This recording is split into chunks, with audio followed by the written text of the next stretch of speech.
ဒီနေ့အမမေတော့မလို့ဗီဒီယိုရိုက်ပေးဖို့ကိုအလောက်က14နေရာလောက်ကိုလာပါတယ်အဲ့ခါကျတော့ဘယ်အလုပ်လေးလာလဲဆိုတာကအမအသေးစိတ်မပြောတော့ဘူးเนาะအသေးစိတ်သိချင်တယ်ဆိုလို့ရှိရင်တော့အမဆက်တွေ့ရမယ့်နေရာလေးတွေမှာလာခဲ့လိုက်เนาะဘာဒီလဲဆိုလို့ရှိရင်အတွန်းပိုင်းစေးတောက်တဲ့ကုမ္ပဏီ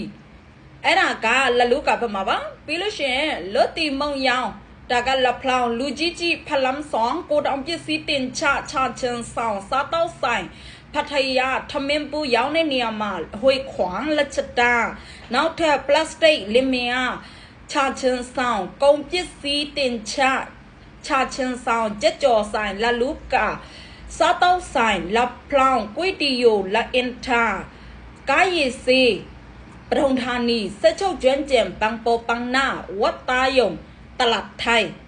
ဒီနေရာလေးတွေလာပါတယ်တကယ်လို့ဒါလေးတွေကိုစိတ်ဝင်စားပြီးတော့အမစီမှာဆက်တွေ့လာခြင်းနဲ့ဆိုလို့ရှိရင်အမချပေးထားတဲ့အမနဲ့ဆက်တွေ့ရမယ့်နေရာလေးတွေမှာဝင်လာခဲ့ပြပါအမအကနေစောင့်နေခဲ့ပေးမယ်